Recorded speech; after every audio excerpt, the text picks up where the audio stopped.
Welcome, everyone. It's a fabulous day, and I'll start by saying, go Jays, go. And of course, if you're going to the Jays, you're going on the go, correct? So let's make that straight. Listen, everybody, it's great to have you, and it is a fabulous day here in my riding, Hamilton East Stony Creek. And I want to welcome and thank Premier Ford and Minister Sarkaria and Mr. Oosterhoff and PA Cirillo, and of course, Mayor Horwath, for being here to celebrate an important milestone for our community. Under the leadership of Premier Ford and Minister Sarkaria, our government is making historic investments in transit, including right here in Hamilton. These investments are transforming our city's transit infrastructure and will make daily commutes between for thousands of residents, helping them save time and money so they can spend more time at home with their family and friends. Thanks to our Premier and our dedicated team at Queen's Park, we will keep delivering results for the City of Hamilton.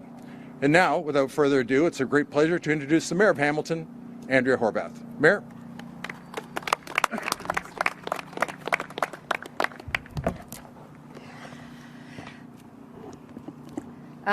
Thank you very much, Minister, for the introduction. I'm very, very proud to be here, and I'm grateful to be here with Premier Ford, Minister Sarkaria, Minister Lumsden, the MPPs Cirillo and Oosterhoff.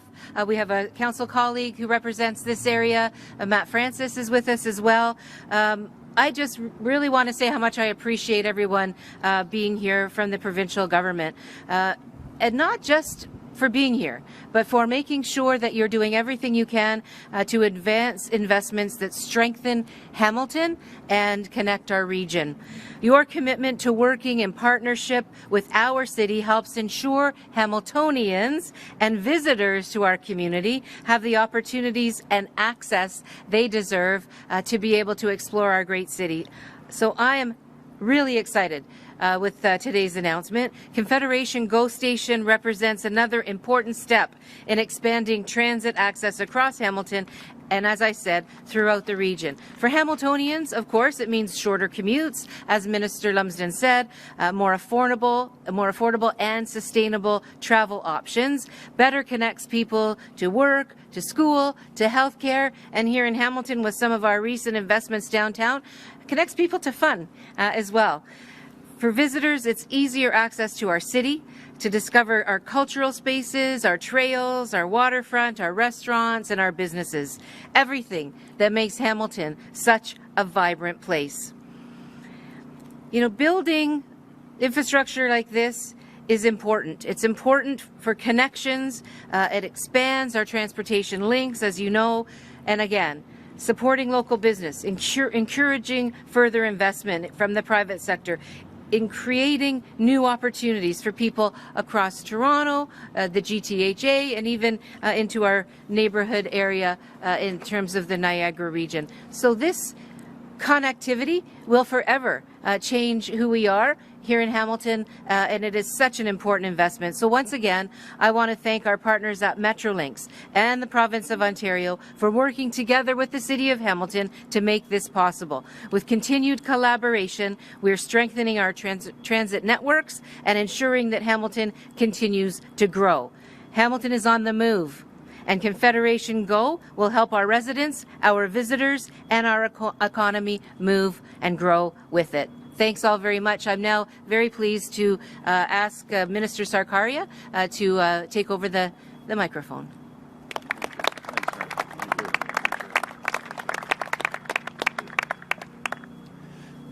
Good morning, everyone, and thank you, Mayor Horwath, for that warm introduction and for everything that you are doing for the people of Hamilton. It's great to be here with all of you alongside Premier Doug Ford, Minister Lumsden, MPP Cirillo, Minister Oosterhoff, Michael Lindsay, who I also want to recognize as the CEO of Metrolinx, and our board chair, Nick Simone, who is also here today as well.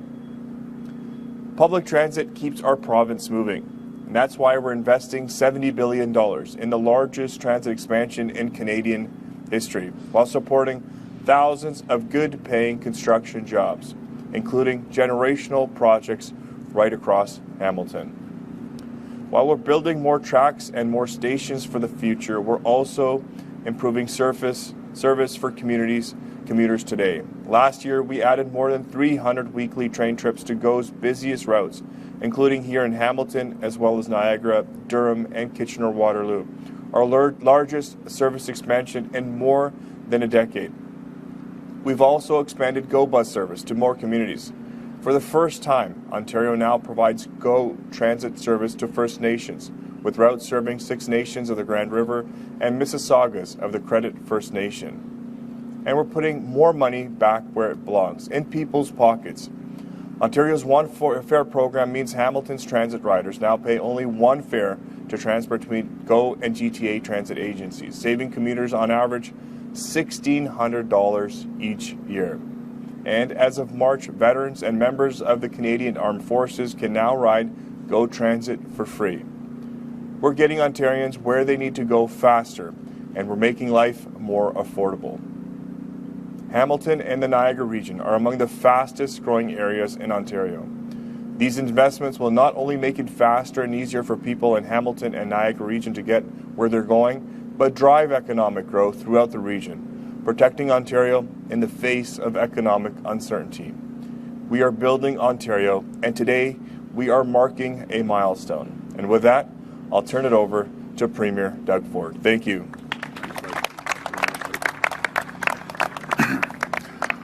Well, first of all, good morning, everyone. It's great to start off the week here in Hamilton, better known as the Hammer, alongside, as you've just heard from Minister Sarkaria, and then the hometown boy, Minister Lumsden. Anything you need, you give him a call, especially for Hamilton, and he'll jump through hoops for you. Minister Oosterhoff, great job down in Niagara. And Parliamentary Assistant Sorello, same thing, hometown gal, along with another hometown gal, Mayor Horwath. And thank you, Mayor, for everything you do. And I also want to acknowledge our councillor, Francis. Thank you for everything that you do in the community. I've walked a mile in your shoes, and it's a door-to-door scenario when you're a councillor, if you're mayor as well. We have Michael Lindsay, as you heard, the CEO of Metrolinx, along with the great chair, Nick Simone. And Michael, in a few minutes, I'm going to ask you to come up and give the numbers to the people. The number of the people that are riding the GO, it's at record high right now. We have to keep it going. But before I begin, I want to take a moment to acknowledge Jim Bradley, who was a longtime MPP, minister, and regional chair next door in Niagara, who passed away last week. Jim was a dedicated public servant, as a teacher and a politician, and I want to send my sincere condolences on behalf of our family and the entire province to his family and loved ones. I want to begin today by talking about our government's plan to protect Ontario. We're working to build the most competitive, most resilient, and self-reliant economy in the G7, so we can protect our communities and our workers. Here in Hamilton, near the U.S. border, in a community with a long history of manufacturing and industry, I know workers and business owners are worried about the impacts of President Trump's tariffs. I want to let you all know that our government is doing everything we can to protect the people of Ontario, protect their jobs, protect their communities. Last month, I was here in Hamilton with Minister Piccini to announce that we're investing $70 million in training and job centers for workers who have been hit by tariffs. We're also increasing our investment in the Skills Development Fund to $2.5 billion. And we're investing more than $200 billion through our plan to build Ontario, which is the largest in Canadian history. As we deliver on this plan, we're going to buy Ontario and buy Canadian whenever and wherever possible, so that Ontario tax dollars are supporting Ontario workers. That includes steel workers here in Hamilton, as well as in our forestry sector, manufacturing sector, agriculture sector, and anywhere else we can support Ontario workers. We're investing $4 billion in housing enabling infrastructure, including nearly $10 million here in Hamilton to support 24,000 new homes. And we're investing $30 billion across Ontario for new highways, roads, bridges, and including Highway 413. Down the QEW in Niagara, we're twinning the Garden City Skyway to make sure this critical piece of highway is in good repair and keep up with increased demand. And Minister of Transportation, I think the mayor wants to upload a couple highways, and we need to support the mayor. So we'll have a conversation later. We're also investing $70 billion in the largest transit expansion in North America. In Hamilton, work is progressing on our 17-stop Hamilton LRT. Once in service, the LRT will connect 50,000 daily commuters and open up thousands of new job and housing opportunities for people living in Hamilton. We also recently finished construction ahead of schedule at the West Harbour GO station, which is already saving 250,000 commuters, roughly 15 minutes per round trip.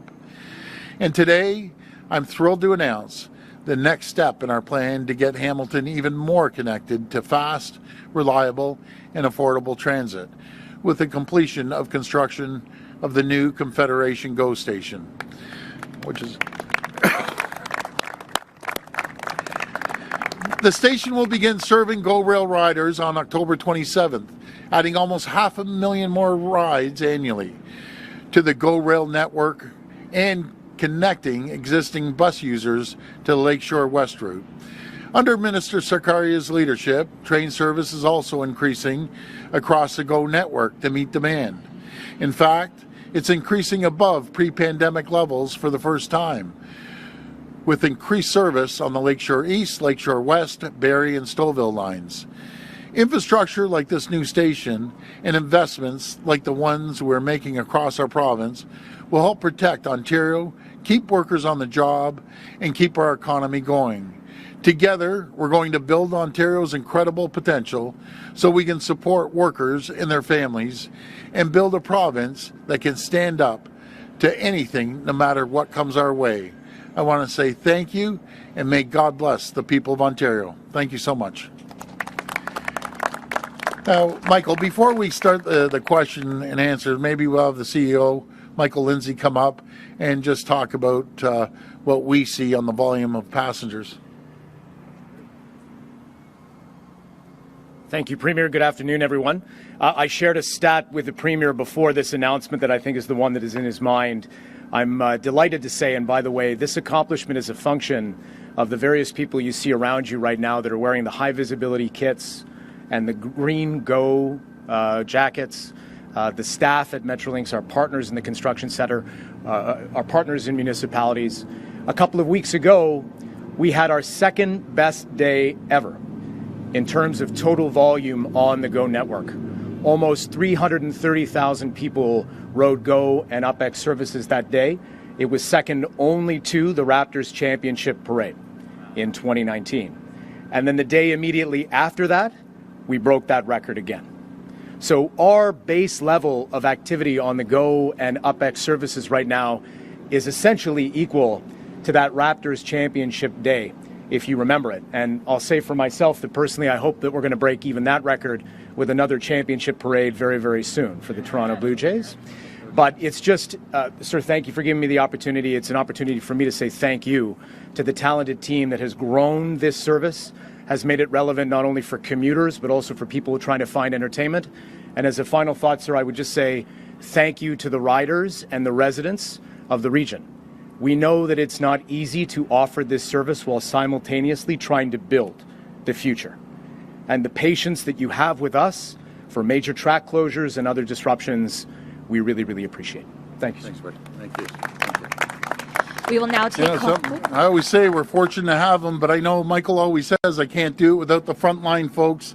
So anyone that works at GO, we appreciate your service, your hard work and dedication, and we're very, very grateful. Okay, we're ready to go. Yeah, we'll now take questions from the media. Media present can line up behind me and ask their questions through the microphone. As a friendly reminder, the format is one question, one follow-up. Please state your name and your outlet before your question. Hi, Premier. Al Sweeney from CHCH Hi, News Al. here in Hamilton. How are you? Good, thanks. How are you doing? Good to see you here. Good to see you. With this new GO station, presumably connecting to the West Harbor station, people can get downtown pretty easily. Is it going to be redundant to have the LRT now going ahead? Well, I'm going to pass that over to the Minister of Transportation. Thank you for the question. I think the LRT serves a very important purpose in much of getting Hamiltonians to where they need to go within the city. For us, it's about a connected transit across the province, whether it's in Hamilton, whether it's in Peel region, whether it's in downtown Toronto.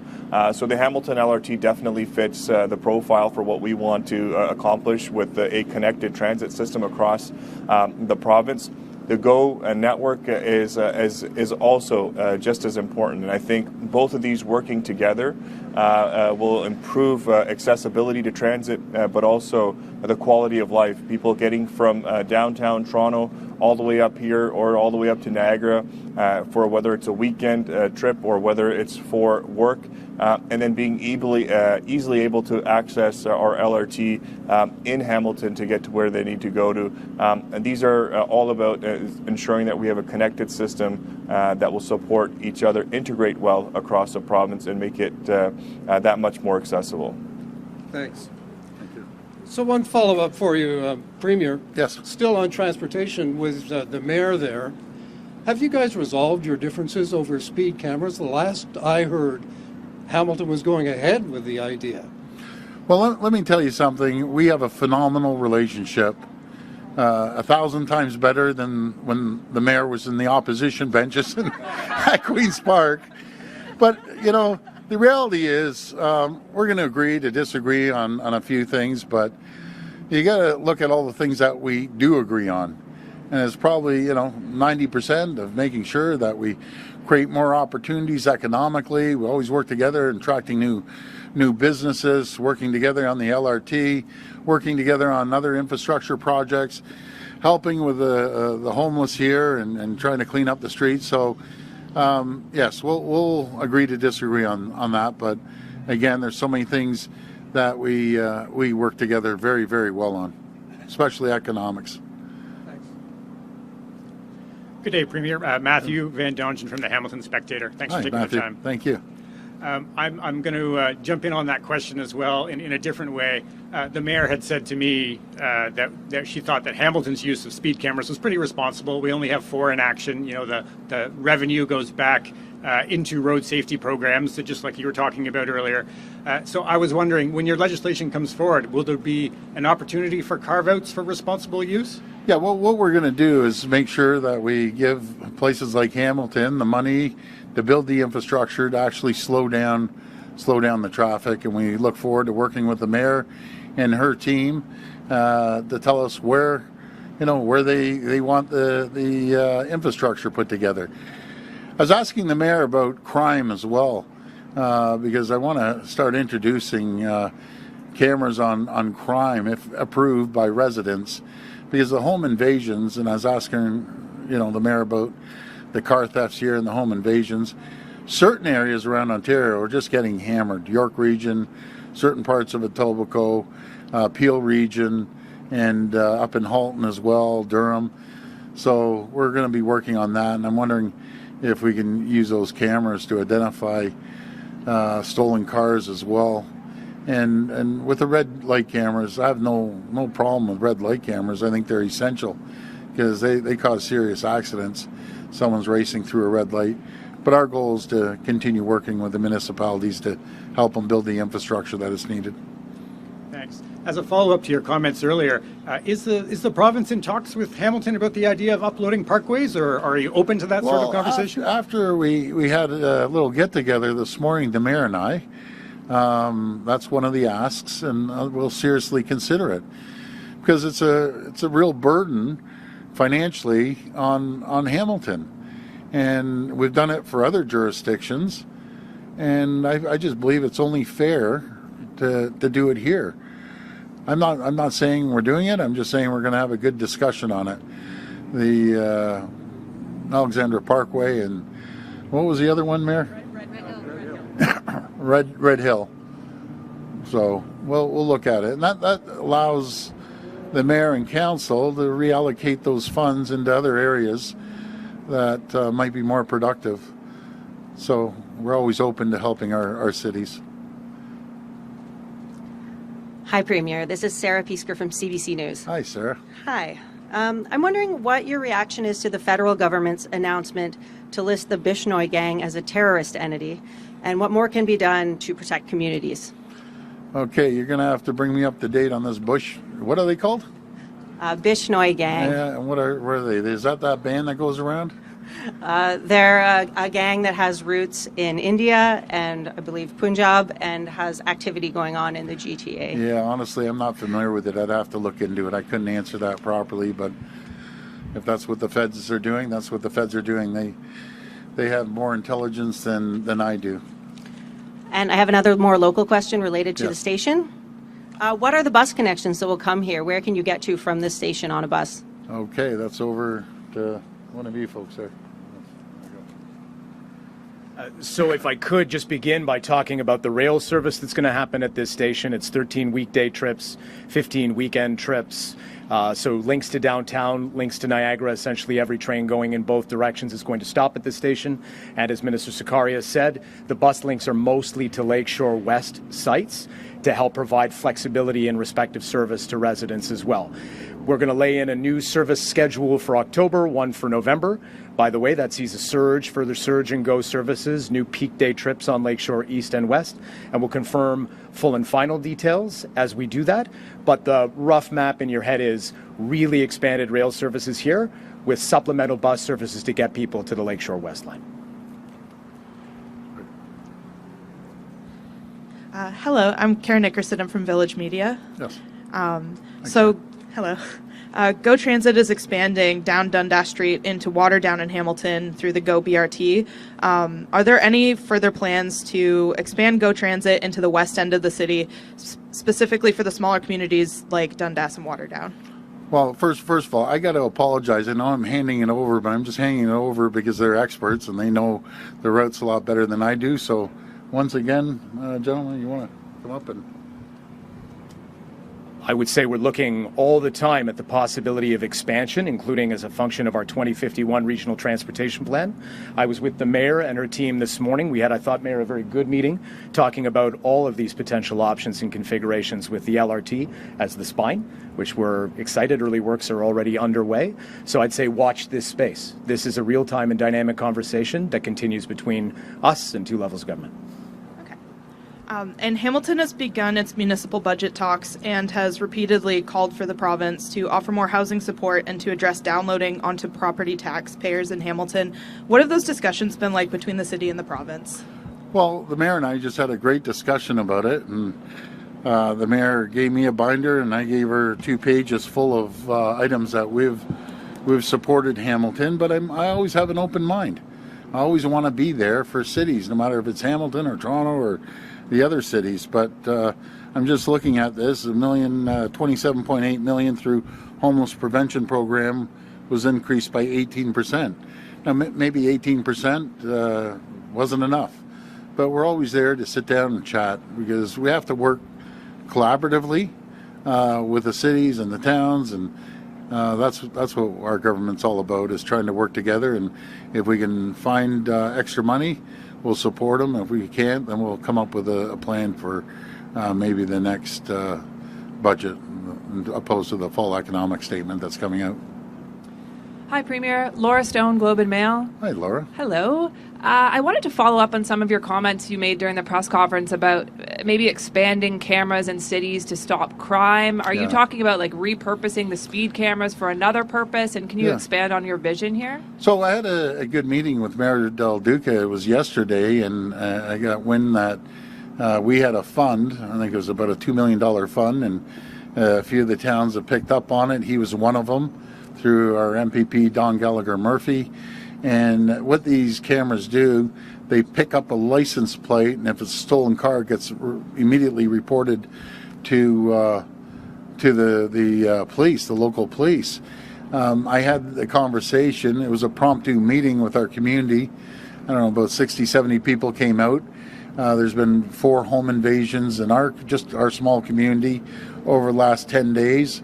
And there's an opportunity only if the community wants it, right? If you don't want cameras for security reasons, I know a lot of people have home cameras as well, then we won't put it in. We'll only put those cameras in if the city or the town wants it in, and then the community has to give a green light as well.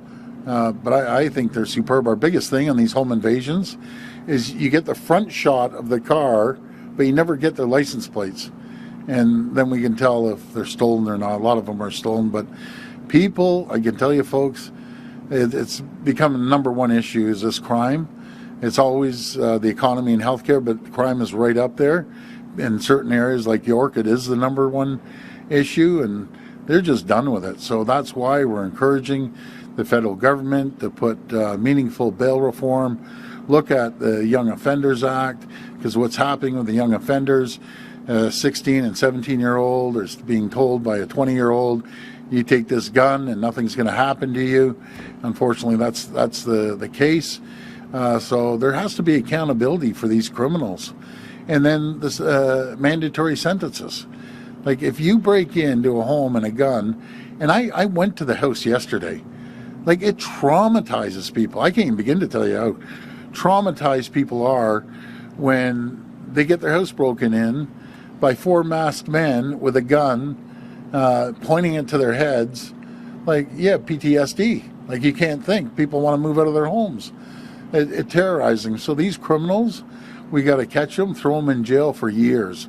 Not let them out the next day, because that's actually what's happening in a lot of cases. But someone's going to get, one person already got killed, and it's unfortunate.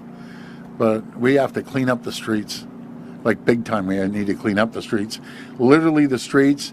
And the old broken window theory, these punks going in, walking out of grocery stores with bags full of food, going into LCBO, walking out brazen, no mask, no nothing. They need to go to jail too. There has to be consequences, folks. We live in the greatest sub-sovereign nation in the world, Ontario, and it starts with making sure people feel safe. And right now, people aren't feeling safe.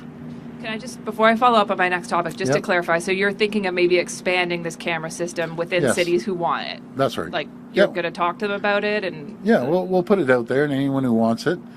They're relatively, I'm just getting the figures off Mayor Del Duca yesterday. They're about 15,000, but the technology is like you can pick up any cars that are stolen, and anyone that's doing a break and enter. They have to exit one area within a community.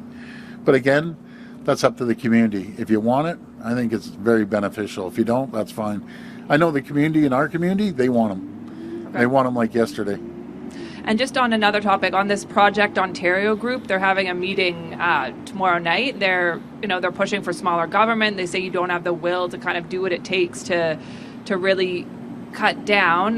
They're also looking for more private healthcare option, different options for independent schools. You've always said you're open to ideas from various political parties. Are you open to any of their ideas? I don't even know who these guys are. They sound like a bunch of radical rights. Folks, I'm not in favor of the radical left and the radical right. This government in Ontario or in Canada, we're prudent fiscal managers, first of all. I'm tough on crime. I'm a prudent fiscal manager. I don't know who these yahoos are. It sounds like some radical right group, probably tied to maybe a federal party or something. I don't have a clue. Like the federal conservative party? Oh, I'm not saying that. I'm just saying who knows who they're tied to. And I really don't care, to be honest with you. I don't even know who these guys are.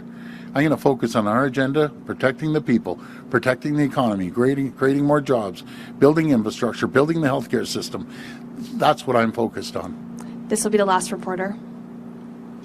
Good morning, Premier. It's Craig Wadman from the CTV News. Hey, Craig. All right, President Trump is again vowing to put a 100% tariff on movies made outside the U.S. Your thoughts, sir? Well, I disagree with anything that guy says. He drives me crazy. First of all, we built the movie business up to roughly about $3 billion. Our goal is to build it up to $5 billion. So we're going to continue growing, continue investing in the film industry. The film industry is very strong here. And anyways, do you know what we have to do, folks? I've said it over and over again. Forget about President Trump. The guy drives me crazy. Let's focus on what we can do. How can we create the climate and the conditions and the environment for companies to come in and invest in our greatest people, smartest people in the entire world? Let's create that environment. Let's start putting money back into people's pockets. Put money back into companies. Make it the most competitive area anywhere in the entire world. And our number one selling feature is the people. We have the most talented people in the world, the best quality life in the world, right here in Ontario. So we'll focus on what we can do, and we'll start diversifying our trading partners around the world. And as for Trump's Trump. We gotta refocus on what we can do. And then just one question for the Transportation Minister, if I may, Yes. sir. I'll have you step forward if you don't mind. This is a bit of a mouthful, but this is a question about prosecuting drivers. So we've noticed that the withdrawal rate in court statistics for offenses like dooring has gone way up from about 6% in 2021 to about 57% last year.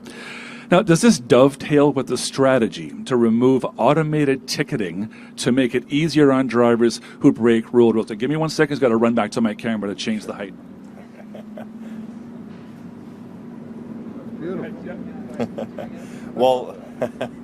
Well, for us, look, when it comes to law and order, as the Premier has stated before, we take a very hardline position on that. When it comes to ticketing, we work very closely with our law enforcement agencies across the province.